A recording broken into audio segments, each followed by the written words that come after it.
ఎవరు నమ్మచ్చింది మరి దేవుని స్తోత్రం. అయినా సరేనా, యాక్ట్ చేయలేదు అయితే దేవుని స్తోత్రం. హల్లెలూయా. లేకపోతే మీరేం చేస్తారు లేదా అంతేనే. దేవుని స్తోత్రం చెప్పండి.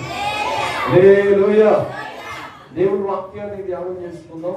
బయట ఉన్నవారు దేవుని సన్నిధానానికి వచ్చేయండి, మందిరంలోకి రండి. వాక్యం అయిన మనమందరం చక్కటి వాగ్దానాలు తీసుకోబోతున్నాం. ప్రభుకి మనం తెచ్చిన విలువైన కానుక సమర్పించబోతున్నాం. దేవుని సన్నిధిలో మనం అందరం సిద్ధపడి అలాగా కృతజ్ఞత పూర్వకంగా దేవుని స్తుతిద్దాం. ఈ పరిశుద్ధ లేఖనాలు తెరిచి తడవు చేయక మత్తయి సువార్త 28వ అధ్యాయం దేవుని వాక్యాన్ని చూడగలిగితే నూతన సంవత్సరంలో ఏ వాక్యం చెప్పాలి ప్రభువాన్ని ప్రార్థన చేసినప్పుడు దేవుడు నాకు ఇచ్చిన ఒక చక్కటి మాట మీకు తెలియజేయడానికి ఇష్టపడుతున్నాను. పిల్లలు అటు ఇటు తిరగొద్దు, దయచేసి లైవ్ అంతా ఉంది, నేను ఇలా మాట్లాడకూడదు, నాకు డిస్టర్బెన్స్ గా ఉండద్దు, చూసేవాళ్ళు ఇబ్బందికరంగా ఫీల్ కాకూడదు. ఇక అటు ఇటు తిరగదు ఆపే. మత్తయి సువార్త 28వ అధ్యాయం 9వ వచనాన్ని చదువుకుందాం. యేసు వారిని ఎదుర్కొని మీకు శుభమని చెప్పెను. చాలండి చాలండి చాలండి. చిన్న మాట ప్రార్థన చేసుకుందాం వాక్యం నిమిత్తం. ప్రేమ కలిగిన తండ్రి, పరిశుద్ధుడు మా దేవ, ఇంక లెక్కలేనని కృతజ్ఞతాస్తుతులు స్తోత్రాలు చెల్లిస్తున్నాం తండ్రి. ఈ దినము దేశేని సన్నిధానంలో చేరిన మేమందరం గతించిన కాలము కంటే 2025 సంవత్సరం మాకు మేలుకరంగా, దీవెనకరంగా, ఆశీర్వాదకరంగా ఉన్నట్లుగా మమ్మల్ని పరిశుద్ధపరిచి స్థిరపరిచి మీ వాక్యము ద్వారా మమ్మల్ని తృప్తిపరచమని యేసయ్య నిలబడి నేను ఉచ్చువాళ్ళను తగ్గించుకుంటూ మీరు మాత్రమే మాట్లాడి నీ నామానికి మహిమ, ఘనత, ప్రభావం మీరు ఆరోపించుకోమని నజరేయుడైన యేసుక్రీస్తు నామములో ప్రార్థించి వేడుకొనుచున్నాము తండ్రి. ఆమేన్. ప్రభు చిత్తమైతే ఒక అరగంట ముగించేద్దాం అనుకున్నాను వాక్యం. ప్రభు చిత్తమైతే చిత్తంగా అనుకుంటున్నాను ఏం చేయాలి. దేవునికి స్తోత్రం. హల్లెలూయా. దేవుడి వాక్యాన్ని ఏం చూడగలిగితే, మీరు గమనించగలిగితే మత్తయి సువార్త 28వ అధ్యాయం 9వ వచనాన్ని మనం చదువుకున్నాం.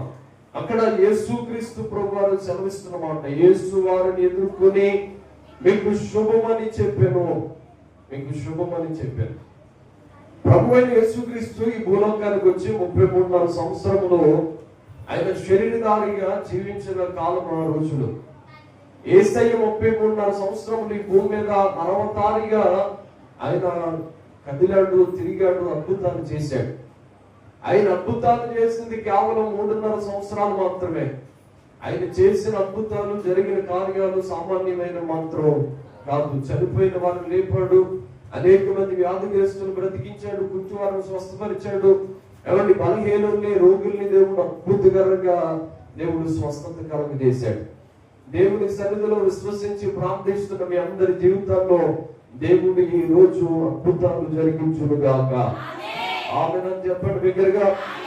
ఆమేన్. దేవుని విశ్వసించిన వారందరి జీవితాల్లో అద్భుతాలు జరిగాయి. అలా జరిగిన తర్వాత యేసు ప్రభు వారిని పట్టుకుని ఆయన్ని యేసయ్య ముందుగా చెప్పబడిన రీతిగా చెప్పినట్లుగా, మీరు తలపైకి వినండి, యేసయ్య చెప్పినట్లుగానే ఆయన అప్పగించిన వారిలో యేసు ప్రభు వారి శిష్యులో ఒక ఆయన అప్పగించాడు. ఆయన పట్టుకున్నారు. ఆయన అరెస్ట్ చేసిన తర్వాత ఆయన తీసుకెళ్లి ఆయన పిలాతు వద్ద నిలబెట్టారు. పిలాతు తీర్పు తీర్చడానికి సిద్ధపడినప్పుడు నువ్వు యూదుల రాజువా అని అడిగాడు. ఎస్, నువ్వు అన్నట్టే అని చెప్పాడు. వెంటనే ఆయన మరొక మాట సెలవిస్తూ, నా యొక్క అధికారం కలదు, నేను విడిపించడానికైనా నేను బ్రతికించడానికైనా నా దగ్గర అధికారం ఉంది కనుక నాతో చెప్పునైనా అని చెప్పగానే ఆయన మారు మాట పలకలేదట. యేసు ప్రభువారు ఒకే మాట చెప్పాడు, నాలో పాపం ఉన్నట్టు మీలో ఎవడైనా స్థాపించగలడా, నిరూపించగలడా అని చెప్పాడు. యేసయ్యలో ఆయనలో దాగున్న ఏకైక గుణలక్షణం ఏంటంటే ఆయనలో పరిశుద్ధత మాత్రమే కనిపిస్తుంది. యేసయ్య పరిశుద్ధుడు, అందుకని యేసయ్య నమ్ముకోవాలి. స్తోత్రం అని చెప్తారా? హల్లెలూయా. ఈ లోకంలో చాలా మంది మహానుభావులు ఉన్నారు కానీ అందరూ మనకు పాపం చేసిన వారు. కానీ యేసయ్య ఒక్కడే పరిశుద్ధుడు. యేసయ్య ఒక్కడే నీతిమంతుడు. ఆయనలో పాపము మచ్చుకైనను లేకపోతే చూపించడానికి కనీస పాపం అనేది లేకుండా ఆయన పుట్టుకలో గాని జీవించిన జీవితంలో గాని ఆయన చనిపోయినంత జీవితంలో ఆఖరి గడియల్లోని గాని యేసు ప్రభువుని ఏ నెపమును మప్పడానికైనా వారికి కుదరలేదట, వారికి అవకాశమే దొరకలేదట. యేసయ్య చాలా అద్భుతకరంగా ఎవరి యేసు ప్రభువారు ఆయన పరిశుద్ధుడిగా ఈ లోకానికి వచ్చి పరిశుద్ధాత్మను కలిగి పరిశుద్ధుడిగానే జీవించి చనిపోయిన ఏకైక దేవుడు మనం ప్రకటిస్తున్న ప్రభువైన యేసుక్రీస్తు. ఆయన పరిశుద్ధుడైన దేవుడు చెలవిస్తున్న మాట ఏంటంటే, నాలాగా మీరు అందరూ పరిశుద్ధులై బ్రతకండి, నాలా మీరు కూడా పరిశుద్ధులై బ్రతకండి. మనం కూడా పరిశుద్ధులుగా బ్రతికే క్రమంలో యేసు ప్రభువారిని ఆయన్ని అప్పగించిన తర్వాత ఆయన చంపేశారు. 3వ దినమందు ఆదివారం ఎక్కను తెల్లవారు చూడగానే యేసయ్య సమాధిని గెలిచి ఎవరి సమాధిని భూకంపము కలిగినట్లుగా అయిపోయి సమాధిలో నుండి యేసయ్య బయటకు వచ్చేసాడు. స్తోత్రం, హల్లెలూయా. ఆయన బయటకు వచ్చిన తర్వాత ఇదేంటి ఈ వాక్యం చెప్తున్నారు అని అనుకున్నారు. నేను అసలు విషయానికి వస్తున్నాను, కాస్త బ్యాక్గ్రౌండ్ చెప్తున్నాను అంతే. ఇంట్రడక్షన్ అంటారు దాన్ని. ఆ బ్యాక్గ్రౌండ్ చెప్పిన తర్వాత అసలు విషయానికి వస్తాను వినండి. యేసు ప్రభువుని పట్టుకుని సమాధి చేసి ఆయన తిరిగి లేచిన తర్వాత 3వ దినమందు యేసయ్య ఇంకను పెద్దల గడే ఆయన సమాధిలో నుండి బయటకు వచ్చాడట. పిలాతు తాళాలు వేసి బిగించారు. ఏమండి, చాలా మంది ఖైదీలు పెట్టారు, డబ్బులు ఇచ్చి పెట్టారు. చాలా మంది అధికారులు అక్కడ ఉన్నారు, స్టాంప్ వేశారు. ఆ రోజుల్లో రోమా సామ్రాజ్య ప్రకారం ఆ రోజుల్లో ఆ యొక్క సమాధికి ఒక స్టాంపు పడ్డది. ఆ సీలుని తీసే అధికారం ఏ ఒక్కరు కూడా లేదని. అలాంటి పరిస్థితిలో యేసయ్య తను తానుగా ఈ లోకానికి వచ్చిన దేవుడు, పరలోకానికి వెళ్ళి ఎవరి మధ్యాకాశంలో ఉన్న దేవుడు, ఆయన మనం ఆరాధిస్తున్న ప్రభువైన యేసుక్రీస్తు నిశ్చయముగా సమాధిని గెలిచి 3వ దినమందు సజీవుడై తిరిగి లేచాడు. తిరిగి లేచిన తర్వాత యేసు ప్రభువారిని శిష్యులందరూ వెతుక్కుంటారు. యేసయ్య అక్కడ యేసు ప్రభువారిని ఎవరో ఎత్తుకుని పోయారు, యేసయ్యని ఎవరో ఎత్తుకుని పోయారు, యేసయ్య డెడ్ బాడీని ఎవరో ఎత్తుకుని పోయారు అని తిరుగుతున్నారు. యేసయ్య ఆ లోపల నుండి బయటకు వచ్చి అనేక మంది కనిపిస్తూ యేసు ప్రభువారి శిష్యులతో మాట్లాడుతున్న ఏకైక మాట ఏంటంటే, మీ అందరికీ శుభం కలుగును గాక అన్నారు. స్తోత్రం చెప్పండి, హల్లెలూయా. ఈరోజు దేవుని వాక్యం వింటున్న మీ అందరి జీవితంలో శుభం కలుగును గాక, మనందరి బ్రతుకులు శుభము కలుగును గాక. ఏంటి ఆ శుభము? ఎలాంటి శుభం కలుగుతుంది అది చెప్తానండి. శుభం కలగాలి ప్రతి వారి జీవితంలో. శుభకార్యం లేకుండా శుభం కలగకుండా జీవితం ఉండకూడదు అసలు. అంటారా? ఏం కలగాలి? శుభం కలగాలి. అందరూ కోరుకునేది అదే కదా, మీకు శుభం కలుగును గాక అని పెద్ద పెద్ద బ్యానర్లు వేసేలాగా పెద్ద కొండలు తగిలించి ఆడుతూ ఉంటారు కొన్ని పొలాలు స్థలాలు. ఏమంటే వాటి వలన మనకి శుభం కలుగుతుందో లేదో నాకు తెలియదు, కానీ మనం ఆరాధిస్తున్న దేవుడు మనందరితో చెప్తున్న క్రొత్త సంవత్సరంలో ఒక నూతనమైన వాగ్దానం ఏంటంటే, దేవుని మందిరం అడిగి పెట్టిన మీ అందరికి శుభం కలిగిపోతుంది. దేవునికి స్తోత్రం, హల్లెలూయా. మీ ఇంట్లో కార్యం ఆగిపోయి ఉండవచ్చు, లేకపోతే మీ ఇంట్లో ఏదైనా జరగకుండా ఆగిపోయి ఉండవచ్చు, లేకపోతే మీ గృహాల్లో వ్యక్తిగత జీవితాల్లో ఏదైనా అనుభవాల్లో మీరు ఏదైనా అనుకున్నది జరగకుండా 2024 సంవత్సరం ముగించుకుని ఉండవచ్చు. కానీ ఈ 2025 సంవత్సరంలో దేవుడు మీ జీవితాల్లో శుభం కలిగి చేయబోతున్నాడు. స్తోత్రం, హల్లెలూయా. నిశ్చయముగా ఆయన ఆరాధించే మనందరి జీవితాల్లో శుభం కలగబోతుంది. ఎవరి శుభం కలుగును కాకంటే సంతోషం రావాలి కానీ నీరసం రాకూడదు. స్తోత్రం చెప్పండి, హల్లెలూయా, హల్లెలూయా. ఏంటయ్యా శుభవచనం అంది తల్లి అయిన మరియ. ఏంటి ఆ శుభవచనం? లోకరక్షకుడే నీ గర్భాన్న జన్మించబోతున్నాడు అని చెప్పాడు. ఈ రోజున ఈ శుభవచనానికి లేకపోతే ఆ మాట నేను ప్రస్తావించట్లేదు కానీ ఉదాహరణ జ్ఞాపకం చేశాను అంతే. యేసు ప్రభువారి యొక్క శుభవచనం ఏంటో, నా జీవితంలో ఏం శుభం జరగబోతుందయ్యా, ఏమి శుభం ఆగిపోయింది అని చాలా మంది అనుకుంటే ఇక్కడ కూర్చుని ఉండవచ్చు. దేవుడు మనతో మాట్లాడుతూ ఈ దేవుని ఇస్తున్న శుభవచనం ఏంటంటే, నువ్వు అనుకునే అద్భుతాలు, నువ్వు జరగవలసిన కార్యాలను బట్టి, లేకపోతే దేవుడు చేయాలనుకున్న దానిని ఒకవేళ ఆపు చేసి ఉంటే నీ జీవితంలో వాటిని జరిగించబోతున్నాడు. దానితో పాటుగా దేవుడు చేసే శుభవచనం ఏంటంటే కీర్తనల గ్రంథం తీయండి 21వ అధ్యాయం 21వ దావీదు కీర్తన చూడండి. 21వ దావీదు కీర్తన 3, 4, 5 వచనాలు. శ్రేయస్కరమైన ఆశీర్వాదములతో నీవు అతన్ని ఎదుర్కొనబోచున్నావు. అతని తల మీద అపరంజి కిరీటము నీవు ఉంచి ఉన్నావు. ఆయుష్ నిమ్మని అతడు నిన్ను వరమడగగా నీవు దానిని అతనికి అనుగ్రహించి ఉన్నావు. సదాకాలము నిలుచు దీర్ఘాయువును నీవు దయచేసి ఉన్నావు. నీ రక్షణ వలన అతనికి గొప్ప మహిమ కలిగెను. చేతులెత్తి స్తోత్రం చెప్పండి. హల్లెలూయా. దేవుడు మన జీవితాల్లో చేయబోతున్న మొట్టమొదటి శుభవచనం ఏంటంటే, మనమంట కూడి వచ్చిన మనం అందరం ఈ ప్రార్థన ముగింపులోకి వచ్చేసరికి మనం ఒకటి అడగాలి. ఏంటంటే డబ్బులు కాదు అడగవలసింది, యేసయ్యా నాకు ఆశీర్వాదం దయచేయండి. ఎలాంటి ఆశీర్వాదం? శ్రేయస్కరమైన ఆశీర్వాదం దయచేయమని ప్రార్థన చేయాలి. ఏమంటే శ్రేయస్కరమైన ఆశీర్వాదం వలన కలిగేది ఏంటంటే అతనికి దీర్ఘాయువు కలగబోతుందట. దేవునికి స్తోత్రం. హల్లెలూయా. ఎంత మాట్లాడుతున్నాడు? ఆయుష్ నిమ్మని అతడు నిన్ను వరమడగగా నీవు దానిని అతనికి అనుగ్రహించున్నావు. దేవుని సన్నిధిలోకి వచ్చే మనం ఒట్టిలో వచ్చి ఖాళీ వెళ్ళిపోవడానికి కాదు ఇక్కడికి వచ్చింది. దేనికి వచ్చామంటే వచ్చి కూర్చున్న తర్వాత యేసయ్య నాకు ఆయుష్ని ఇమ్మని అడగాలి. ఏమడగాలి? ఆయుష్ని ఇమ్మని అడగాలి. సంవత్సరాలు తరిగిపోతున్నాయని గుర్తుండదు. 2025 సంవత్సరం వచ్చేసింది అని హ్యాపీగా ఫీల్ అయిపోతున్నాయి. కానీ వాస్తవానికి 32 వచ్చిన 33 వచ్చేసినాయి. అంటే ఏంటి? సంవత్సరం దేవుని స్తోత్రం కలిగిపోయింది, తరిగిపోయింది, అయిపోయింది. కాబట్టి ఒక సంవత్సరం అయిపోయిందని మనం గుర్తుపెట్టుకుని 2025 సంవత్సరాలు అడిగిపెట్టిన మనం ఎప్పటికైనా దేవుడు మనల్ని ప్రేమించి ఆయుష్నిచ్చాడని గుర్తుపెట్టుకుని దానితో పాటుగా మనం చేయాల్సింది ఏంటంటే కొత్త సంవత్సరంలో కూడా నాకు ఆయుష్ను దయచేయమని ప్రార్థన చేయాలి. దేవునికి స్తోత్రం. హల్లెలూయా. దేవుని సన్నిధిలో ఆ ప్రార్థన చేస్తానట ఒక అద్భుతమైన మాట నాకు కనిపించింది అక్కడ.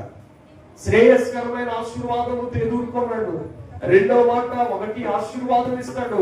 శుభవచనం ద్వారా దేవుడు కలిగించే కార్యం ఏంటంటే ఒకటి ఆశీర్వాదం ఇవ్వబోతున్నాడు. ఆశీర్వాదం ఏంటని ఆలోచన చేస్తే ఒకటి మనం జ్ఞాపకం పెట్టుకోండి, మనకి అందరికీ ఆయుష్ కావాలని ప్రార్థన చేయాలి. ఏం కావాలని? ఆయుష్ కావాలని ప్రార్థన చేయాలి. ఆశీర్వాదం ఏంటయ్యా అంటే ఆయుష్ ఆశీర్వాదం. దేవునికి స్తోత్రం. ఏమంటే వెంటిలేటర్ మీద ఉంటే 1,00,000 రూపాయలు అయిపోతుంది కదా. గాలులు కొంటున్నామా? లేకపోతే ఏమన్నా మనము నీళ్ళను కొంటున్నామా? నీళ్ళను కొని కొనుక్కుని తాగుతున్నామని అనుకోకండి. తాగినా చాలా తక్కువ రేటుకే కదా. గాలులు కొంటున్నామా? చెప్పండి. ఎదిగే మనుషుల్ని ఎదిగించే దేవుణ్ణి మనం ఏమైనా ఇచ్చుకుంటున్నామా? ఏ విషయంలోనైనా దేవులోనైనా కానీ మనం దేని నుంచి కూడా ఆయన నామాన్ని స్తుతించడానికి బద్దులమై ఉన్నాం. ఎందుకంటే ప్రతి దానిని దాని యొక్క సృష్టి క్రమ ప్రకారం దేవుడు కలగజేస్తున్నాడు, దేవుడు చేస్తున్నాడు. అయితే మనం గుర్తుపెట్టుకోవాలి, మనం పీల్చే గాలికి డబ్బులు ఇవ్వట్లే.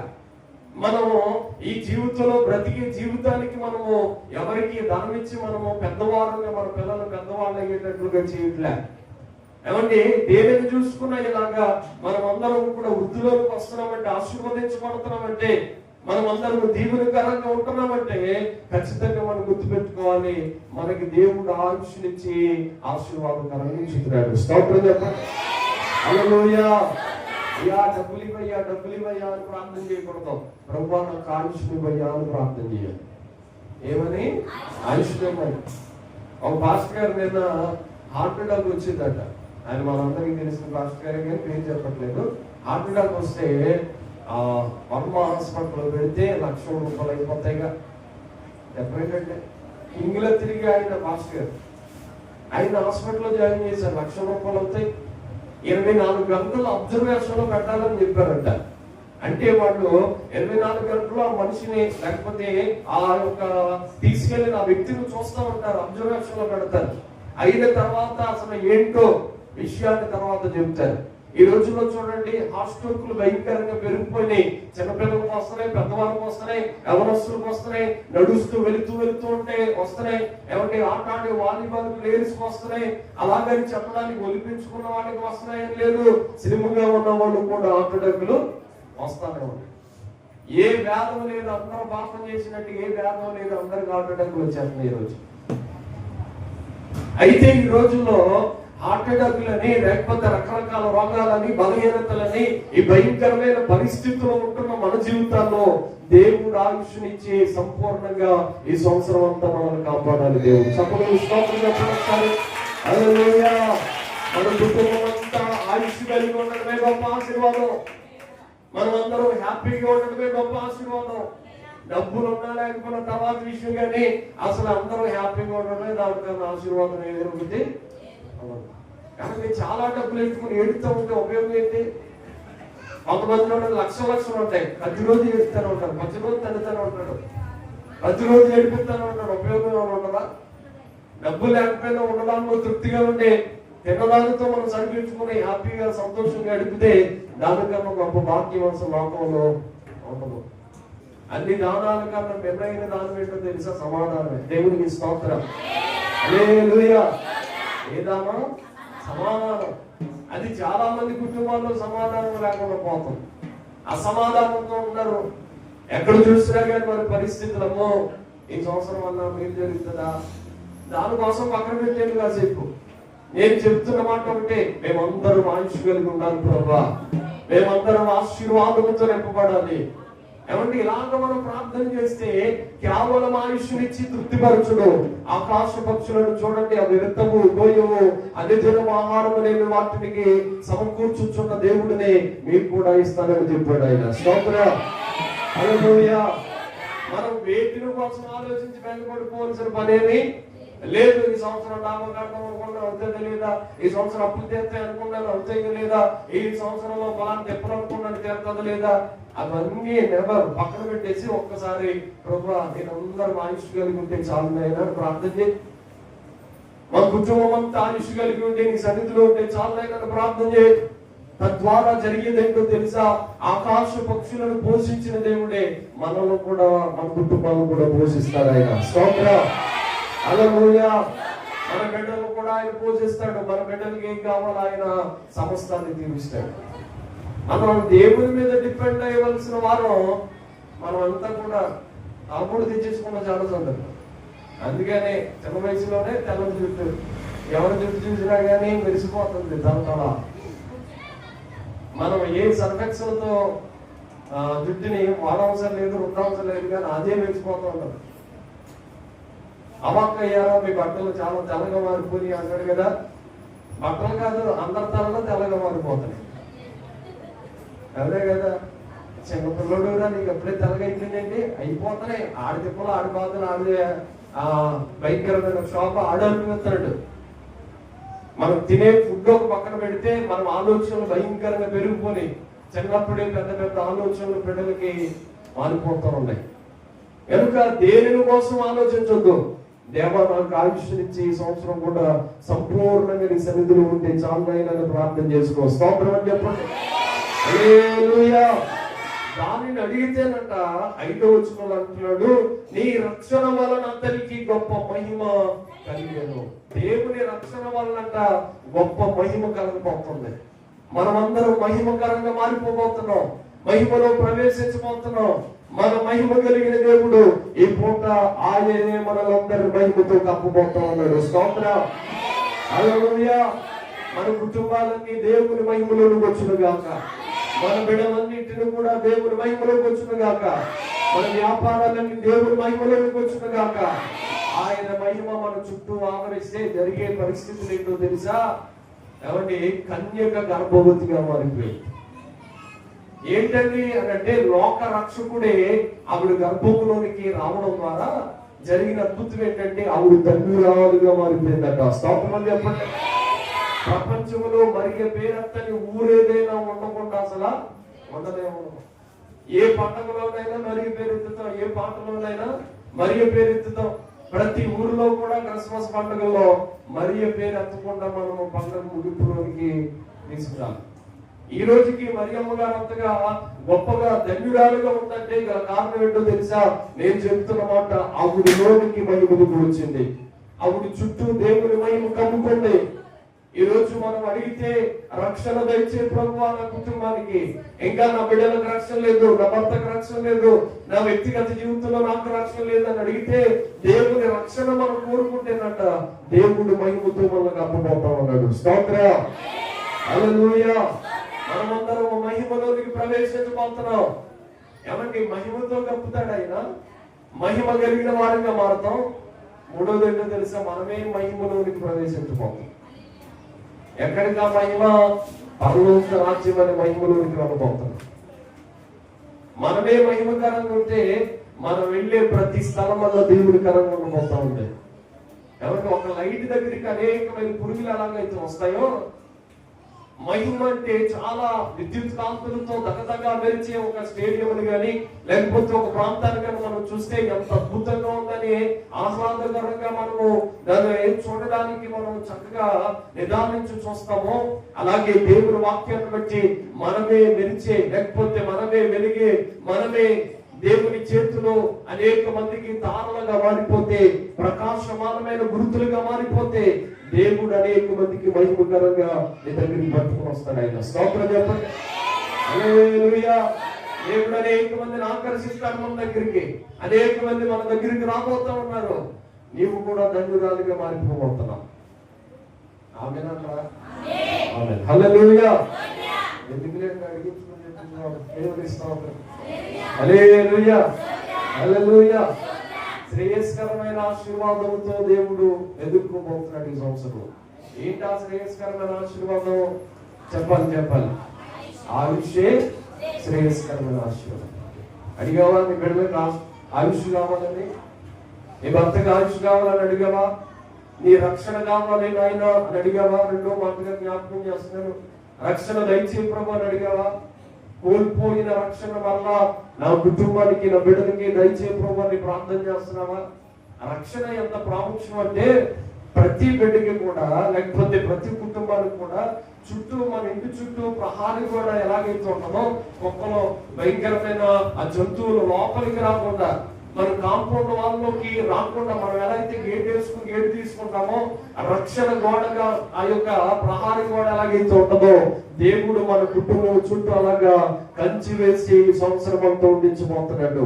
ఏ అపవాది దానిలోనికి ప్రవేశించకుండా, ఏ యొక్క శోధన దానిలోనికి రాకుండా, ఏ శత్రువు దానిలోకి రాకుండా, ఏమంటే ఎటువంటి అపవాది దానిలో ప్రవేశించకుండా మన కుటుంబానికి దేవుడే కంచి వేయబోతున్నాడు. నేను అడుగుతున్నాను, మనం చక్కగా ఇల్లు ఊడ్చేసి కడిగేసి చాలా చక్కగా తయారు చేసి, ఇల్లంతా కడిగేసాను, ఇల్లు చక్కగా తయారు చేశాను, బయటకు వచ్చి కబుర్లు చెప్తున్నాం అనుకోండి, ఎవరితోనైనా ఈ లోపు మొక్కలు వెళ్ళిపోయారు అనుకోండి, రచ్చరచ్చ చేసేసి మొత్తం పాడు చేసి బయటకు వచ్చి పిల్లులు వెళ్ళిపోతా ఉంటాయి, ఎలకలు వెళ్ళిపోతా ఉంటాయి, అన్ని రకరకాలుగా తిరిగి వస్తాయి. ఏంటి ఎలా మారిపోయింది? ఇందాకడే కదా కడిగాను, ఇందాకడే కదా శుద్ధీకరించాను, ఇందాకడే కదా శుభ్రం చేసుకున్నాను, బాగా చేశాను అనుకున్నాను, ఇదంతా కూడా ఇలాగే మారిపోయింది. ఏంటంటే ఒక మాట ఏంటో తెలుసు, అసలు డోరే వేయలేదు. అసలు కారణం ఏంటి? కుక్కలు వెళ్ళడానికి డోర్ తీసి వచ్చేసాము, దానికి ఎంచుకుని పోతున్నాయి. దేవుడు కూడా మన చుట్టూ కంచె వేశాడు.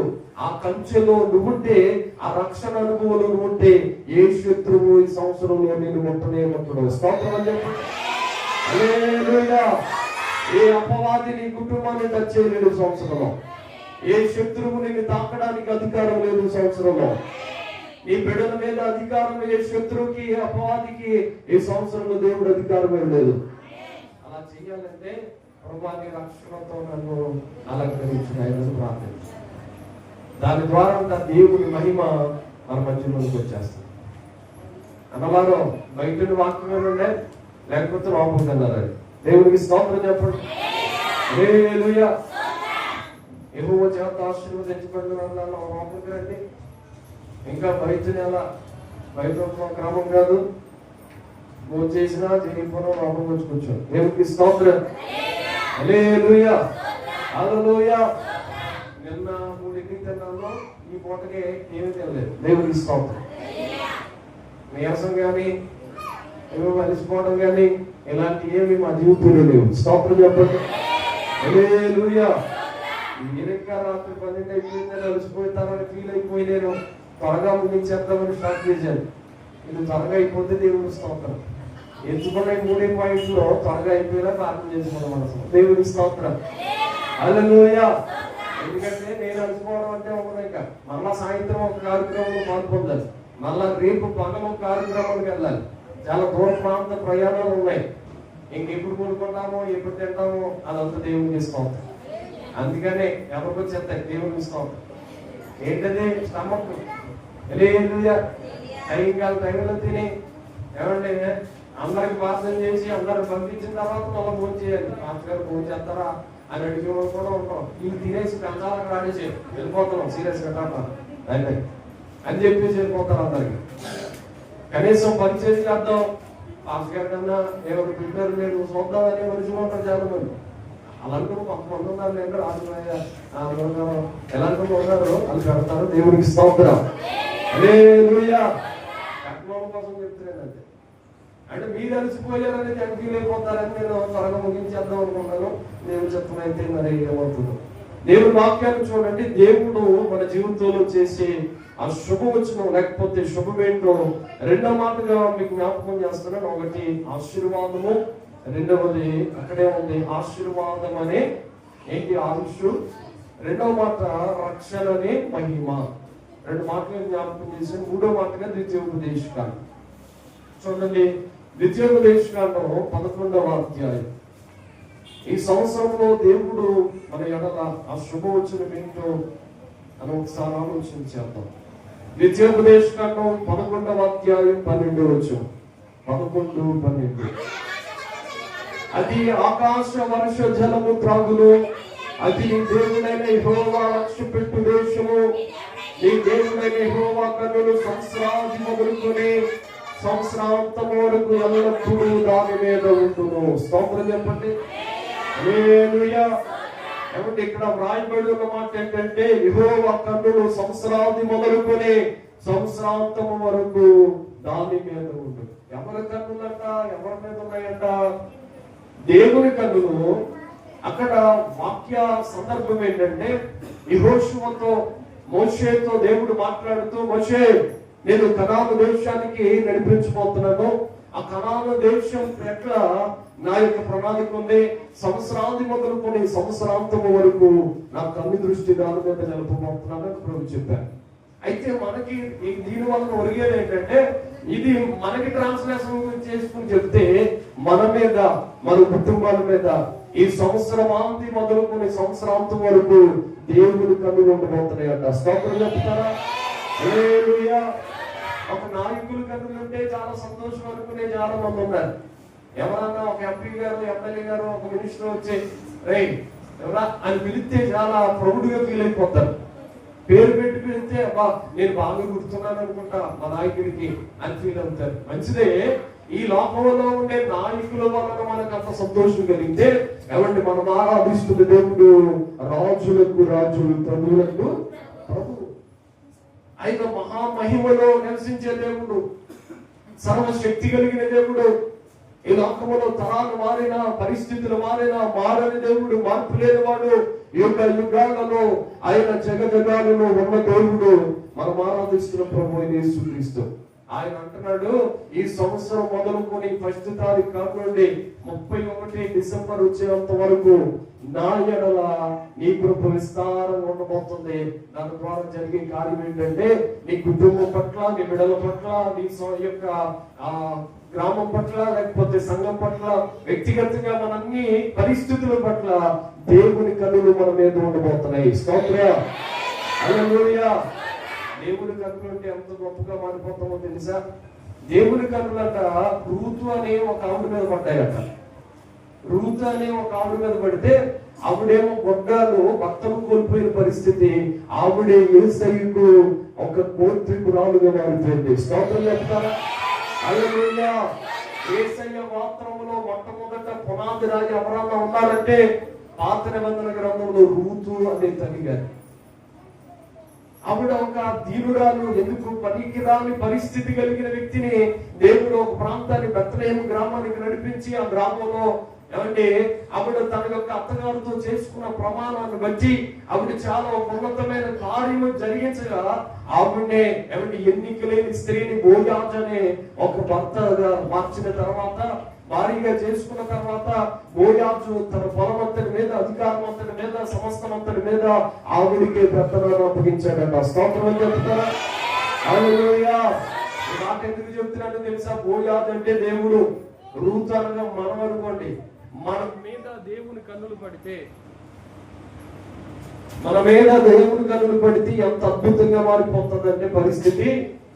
దేవుడు నిశ్చయముగా రూతును ఎలాగైతే ఘనమైన స్థితిలోకి తీసుకొచ్చి నిలబెడతాడో మనల్ని కూడా అలాగే నిలబెట్టిపోతా ఉన్నాడు. నీ పరిస్థితులు చూసి కాదు, లేకపోతే నీ స్థితిగతులను చూసి కాదు, మన పరిస్థితులు ఏమైనా కానీ మనం ఆరాధిస్తున్న దేవుడు ప్రతి సమస్తాన్ని మార్చగలుగుటకు ఆయన ఒక్కడే సమర్థుడు. స్తోత్రం. హల్లెలూయా, హల్లెలూయా. ఈ సంవత్సరం నమ్మండి, యేసయ్యా నీ కన్నులు నా మీద పడాలి. ఆ శుభవచనం ఏంటంటే, నా కన్నులు నీ మీద పడుతున్నాయి. సంవత్సరాలు మొదలుకొని సంవత్సరాంతం వరకు నా కన్ను దృష్టి నీ మీద ఉంచేసానంతే. ఇంక తిప్పుకోండి, ఆయన ముఖం తిప్పుకొని మళ్ళా ముఖం చాటు చేసుకుంటున్నవి. ఆయన మనిషి కాదు కదా. మనిషి అయితే ఆయన ప్రేమ ఎక్కువైతే ప్రేమిస్తాడు, ప్రేమ లేదనుకుంటే మళ్ళా కసుకుంటాడు. ఎంత తల్లి అయినా ప్రేమ ఎక్కువైతే నాన్నే, మా కన్నే, ఏమండి మా తండ్రి, ఇక ఇష్టం వచ్చినన్ని పేర్లు పెట్టి మా డాడీ ఇంక ఏయో చెప్పి చాలా మొదలు పెడుతుంది. పాపం వచ్చింది అనుకోండి, 4 సెవాట్లు వేసి 2 డబ్బులు కూడా పడతాయి. అయితే మనం ఆరాధిస్తున్న కన్న తండ్రి అంటే అలాగే పుట్టే దేవుడు మాత్రం తప్పు జరిగితే ఖచ్చితంగా శిక్ష అనేది పడుతుంది. అయితే మనము ప్రతి పరిస్థితిలో కూడా ప్రభువా నువ్వు నన్ను చూస్తున్నావు, ఎక్కడికి పోయినా నీ కను దృష్టి నా మీద ఉందని మనం గమనించుకోగలిగితే మనకన్నా ఈ లోకంలో గొప్పవారు మనకు ఉండనే ఉండరు. స్తోత్రం అని చెప్పండి. హల్లెలూయా. ఈ లోకంలో మనకన్నా గొప్పవారు ఇంకెవరు ఉన్నారండి? ఎందుకంటే ఆకాశం ఎక్కిపోయిన నీవక్కడ ఉన్నావంటాడు దావీదు భక్తుడు. సముద్రపు లోతునికి వెళ్ళినా నీవు అక్కడ ఉన్నావంటాడు. ఎవరి ఎక్కడికి వెళ్ళి నీ కను దృష్టి నుండి నేను అలాగే తప్పించబడతానని చెప్తాడు. ఆకాశంలోకి వెళ్ళి ఆయన ఉన్నాడట, సముద్రం మీద ఉన్న ఆయన ఉన్నాడట, పాతాళంలో ఉన్న ఆయన కన్నులు అక్కడ ఉన్నాయట, భూమి మీద ఉన్న ఆయన కన్నులు అక్కడ ఉన్నాయట. ఏ స్థలములో ఉన్న మనం ఆరాధిస్తున్న దేవుని పేరు చూచుచున్న దేవుడు ఆయన చూస్తున్నాడు అంతేనే. అయితే మనం గుర్తుపెట్టుకుని యేసయ్యను చూస్తున్నామని భయం కలిగి బ్రతకాలి. అర్థమవడం కోసం చెప్తున్నాను. ఒక తండ్రి గారు ఒక బిడ్డను తీసుకుని ఒక దొంగతనానికి వెళ్ళాడట. పుస్తకాలు దొంగతనం చేద్దాం అనుకున్నారు వీళ్ళిద్దరు, తండ్రి గారును చెప్పండి వాళ్ళు కొడుకులు. పుస్తకాలు దొంగతనం చేద్దామని ఆ యొక్క బిడ్డని ఏం చేద్దామరా, లోపలికి వెళ్లే ముందు నేను ఈ గోడ మీద కూర్చోబెడతాను. అది ఒక కాంపౌండ్ వాల్ ఉంది, ఆ కాంపౌండ్ వాల్ మీద కూర్చోబెడతాను. నేను ఇక్కడే ఉండి ఎవరైనా ఒకవేళ ఈ యొక్క యజమానులు కానీ ఎవరైనా వస్తే నాకు ఇన్ఫర్మేషన్ ఇవ్వు, ఒక్క మాట చెప్పు, డాడీ బయటకు వచ్చానని చెప్పు, నేను వెంటనే పరిగెత్తుకుని నీ దగ్గరకు వచ్చేస్తానని చెప్పాడట. ఈయనేమో లోపలికి వెళ్ళి పుస్తకాలు జాగ్రత్తలు కట్ చేసి కాయలన్నీ జారేసి ఆ చక్కగా ఆయన అనుకున్న ప్రదేశాన్ని చేరుస్తున్నాడు. ఇవన్నీ చేరుస్తూ ఉన్న లోపలే కాస్త సమయం అయిన తర్వాత బిగ్గరగా డాడీ డాడీ డాడీ డాడీ అని ఆకలేసాడు. పరుగు కంగారు అయిపోయి అక్కడ కత్తులు గిత్తులు మొత్తం ఆడేసేసి పరుగులు వచ్చి, ఒరే నానా ఏమైందిరా, ఎవరు చూశారా అని ఆ కొడుకు తెచ్చుకుని కాస్త దూరం వెళ్ళి ఆఫ్ చేసిన తర్వాత అప్పుడు అడుగుతున్నాడంటే ఎవరు వచ్చారా అని. వెంటనే ఆయన అన్నాడంట, ఆ పిల్లడు అన్నమాట తెలిసి, డాడీ ఎవరో కాదు కానీ ఒక ఆయన చూస్తున్నాడు డాడీ అన్నాడంట. ఎవరా అని అడగానే ఇదిగో పైకి చెయ్యెత్తి చూపించి, చిన్నపిల్లడేమో పైకి చెయ్యెత్తి చూపించి ఆయన పైన ఉన్నాడు కదా, ఆయన దేవుడు, ఆయన మనల్ని చూస్తున్నాడు కదా డాడీ అన్నాడంట. స్తోత్రం చెప్పండి. హల్లెలూయా. దొంగతనాన్ని కూడా ఏమవుతాను చెప్తాడండి. మంచి చేసిన దేవుడు చూస్తాడు, చెడు చేసిన దేవుడు చూస్తాడు. మనం ఎక్కడికి వెళ్ళినా దేవుడు చూస్తున్నాడు. ఏ పరిస్థితిలో ఉన్నా దేవుడు చూస్తున్నాడు. కనుక మనము దేవునికి భయపడే వారం అయితే ఖచ్చితంగా మనం ఏ విషయంలోనైనా న్యాయం తప్పి బ్రతకలేము. అన్యాయంగా బ్రతకూడదు, న్యాయంగా బ్రతకడం నేర్చుకోగలుగుతాం.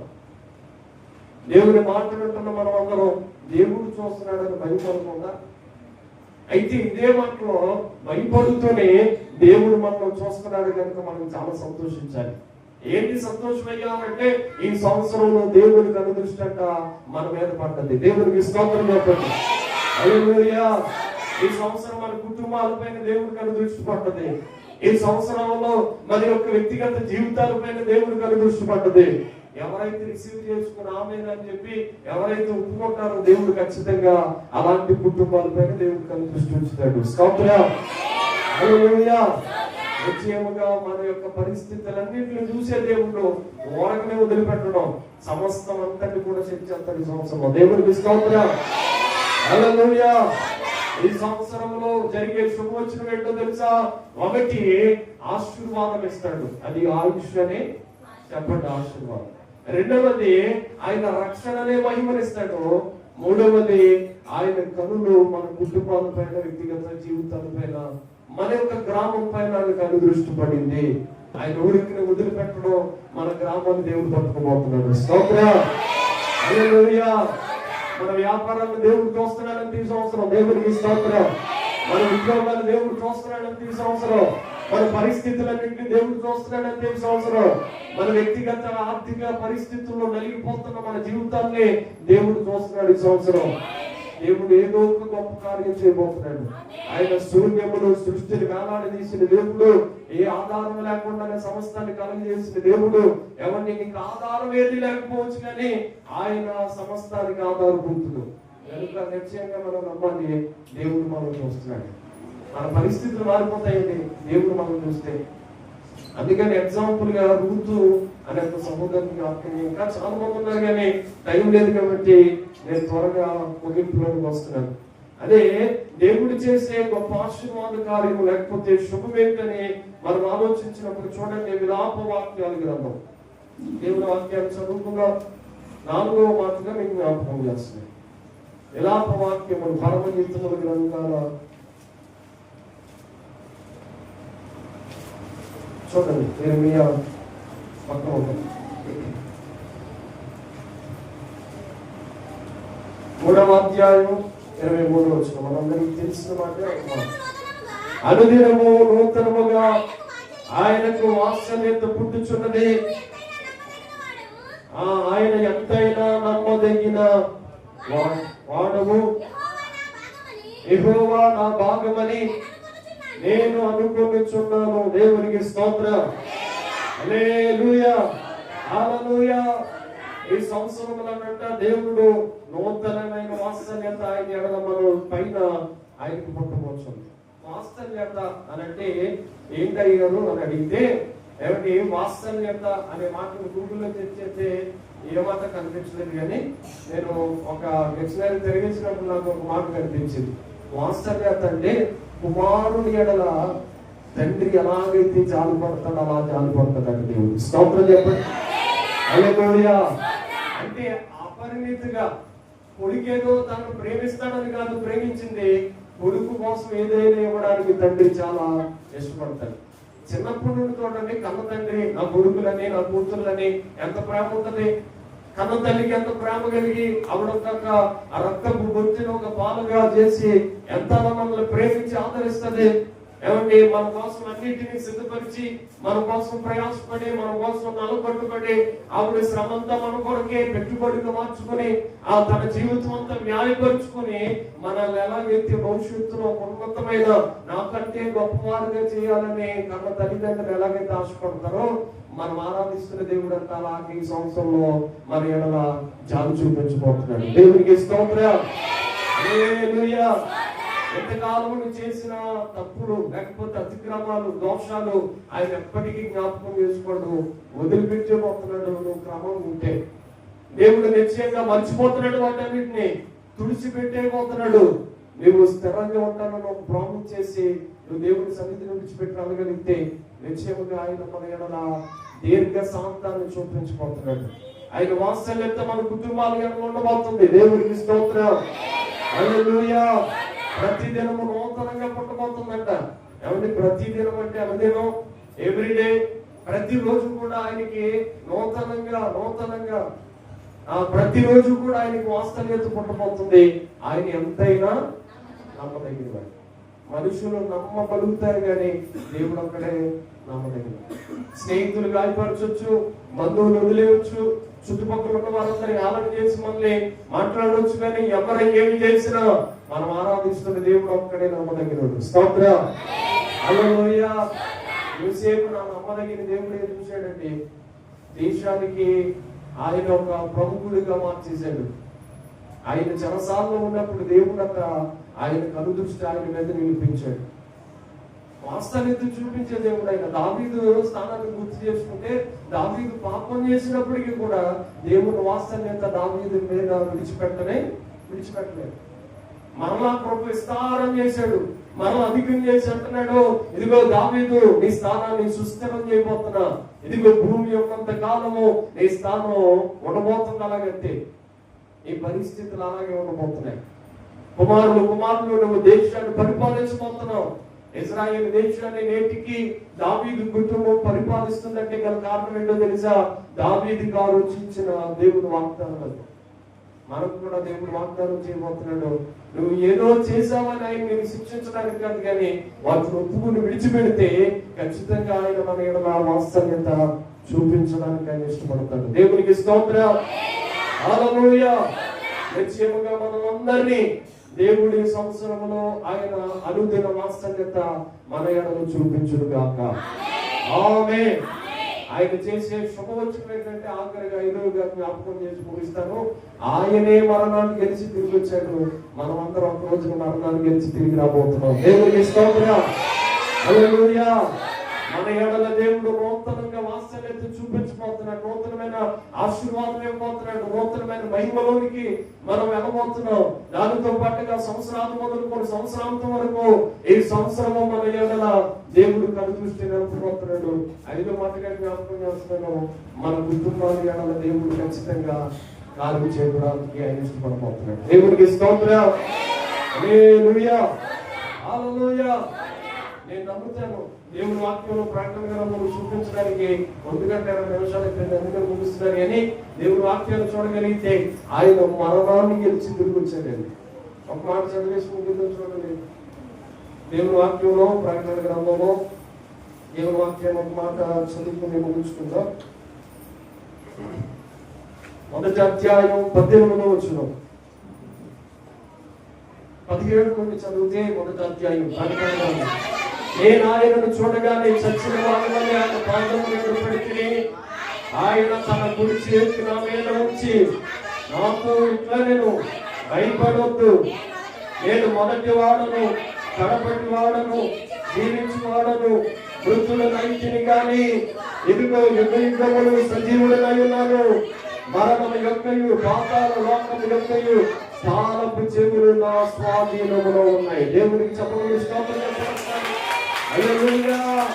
హల్లెలూయా. మనకి దేవుడు ఇస్తున్న వాగ్దానం ఏంటంటే, ఇక్కడ ముగిస్తాను కొంచెం ఎక్స్ప్లెయిన్ చేసి, యోహాను అనే ఒక భక్తుడు ఉన్నాడు. ఆయన ఒంటరిగా చెరసాలలో పాడేశారు. చుట్టూ సముద్రమే, నీళ్లు తప్ప మరొకటి లేదు. తినడానికి తిండి లేదు, త్రాగడానికి మంచినీళ్ళు లేవు, ఏమీ లేని పరిస్థితుల్లో అనాథుగా ఆయన ఒక్కడే అలా పడి ఉండగా దేవుడు ఆ రోజు ఆదివారం వాడు గుర్తుపెట్టుకుని ప్రార్థన చేస్తున్నాడట. ఆకాశం తెరవబడ్డది. ఈయన పరలోకానికి వెళ్ళిపోతే పరలోకంలో గొప్ప స్వాగతం దొరికింది. ఆ పరలోకం అంతా కూడా దగదగా వెలుగు బంగారు పీదులు కనిపిస్తున్నాయి. పరలోకం దేవుని మహిమ కనిపిస్తుంది. పరలోకములో దేవుని యొక్క కుడి చేతిలో ఒక అద్భుతం చూస్తున్నాడు. ఆయన నక్షత్రాలను చూస్తున్నాడు. ఇవన్నీ చూస్తుండగానే యేసయ్య పాదాల మీద పడిపోయాడట.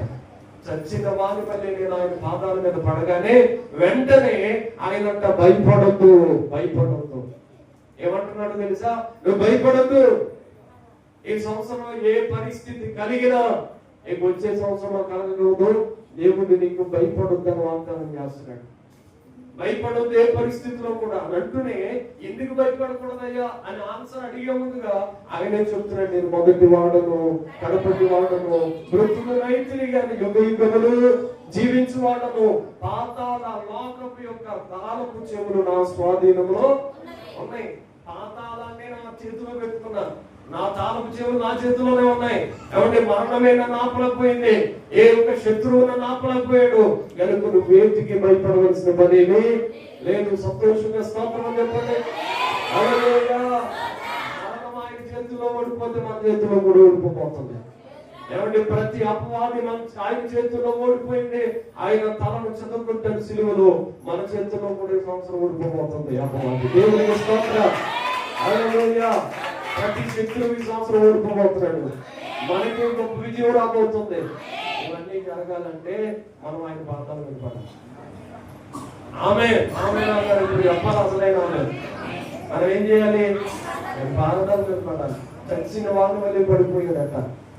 అయ్యా ఈ పాదాలు తప్ప నాకు ఒక సెలవు లేదు అని ఆయన పాదాలను పట్టేసుకుని, ఆయన పాదాలు విడిచిపెట్టకుండా ఎగ్రీగ్రేవ్ దగ్గర యాకోబు కూడా అలాగే ప్రార్థన చేశాడు కదా, నన్ను ఆశీర్వదిస్తే తప్ప నీ పాదాలు విడిచిపెట్టని ప్రార్థన చేశాడు. అలాగే యోహాను గారు అంటాడు, అయ్యా నీ పాదాలు విడవలే దయచేసి జ్ఞాపకం చేసుకో. కంగారు పడిపోతున్నాడు, భయపడద్దు. మరణం నా ముందు ఓడిపోయింది, అపవాది నా ముందు ఓడిపోయింది, ప్రతి శత్రువు నా ముందు నిలబడలేకపోయాడు, నీ ముందు కూడా నిలబడ్డాడు. కంగారు పడవలసిన పనేమి లేదు. మరలా నీ భూమి మీద పంపించిపోతున్నాను. ఎక్కడైతే సముద్ర మధ్యలో నేను విడిచిపెట్టి వచ్చేసాను వాళ్ళందరూ సిగ్గుతో తలదించిపోతున్నారు, నిన్ను ఘనముగా వాడుకోబోతున్నానని ఆ యొక్క చుట్టూ నీళ్ళున్న ప్రాంతంలో ఏమంటే ఆయన వదిలిపెట్టి వస్తే ఆయన్ని దేవుడు పట్టుకుని వచ్చి మరలా ప్రపంచానికి దీవునికరంగా మార్చేశాడు. స్తోత్రం చెప్పండి. హల్లెలూయా. దేవుడు ప్రకటన గ్రంథం మొత్తం జరగబోయే వార్తనే మొత్తం చెప్పేసి మొత్తం రాయించాడు. దేవుడు అద్భుతకరంగా ఆ గ్రంథాన్ని మన చేతిలో పెట్టాడు. మేము ఒక మాట చెప్తున్నాడు ముగింపులో, మరణమే ఆయన చేతిలో ఓడిపోయింది, పాతాళమే ఆయన ఆపలేకపోయింది, మనము కూడా ఆపనే ఈ సంవత్సరం ఆపుతుంది. దేవుడికి స్తోత్రం. ఈ సంవత్సరం ఎటువంటి పరిస్థితులు మనం రాపం. ఒక మాటలో చెప్పాలంటే మేము ఉద్యోగపడుతున్నాం, దూసుకెళ్ళిపోతాం ఈ సంవత్సరం. దేవుడికి స్తోత్రం. హల్లెలూయా. అలా చెప్తే అర్థం కొంతమంది అలా చెప్పాల్సి ఈ సంవత్సరం దూసుకెళ్ళిపోతున్నాం. దేవుడికి స్తోత్రం. ఎలా వెళ్తామో తెలియదు, అసలు శత్రువే అయిపో నాకన్నా ముందున్నాడు ఏంటి అనేటట్టుగా దేవుడు మారుస్తాడు. మనల్ని అపవాది భయపడినంతగా దేవుడు మనల్ని ఆశీర్వదిస్తాడు. అలా దీవించబడడానికి మనం అందరం సిద్ధపడితే మనం పాదాలు పెట్టుకుందాం. మనం అందరం దేవుని సన్నిధిలో ఈ కొద్ది మాటలు దేవుడు మన వీటిని ఆశీర్వదించి దీవించుకుందాం. తనలో వచ్చి ప్రార్థన చేసుకుందాం. అందరూ ప్రార్థన చేద్దాం. ఈ సంవత్సరంలో ఇదిగో దేవుని శిష్యులతో దేవుడు మాట్లాడుతూ మీకు శుభమని చెప్పిన దేవుడు ఆ శుభవచనాలు ఏంటో 5 మాటలు మనకి తెలియజేశాడు. శ్రేయస్కరమైన ఆశీర్వాదం అనగా ఆయుష్యే నిజమైన ఆశీర్వాదం అని ప్రభువు మనతో మాట్లాడాడు. రెండవది రక్షణ అనే మహిమను దేవుడు మనకిస్తానని అది శుభవచనం అని దేవుడు మనతో మాట్లాడాడు.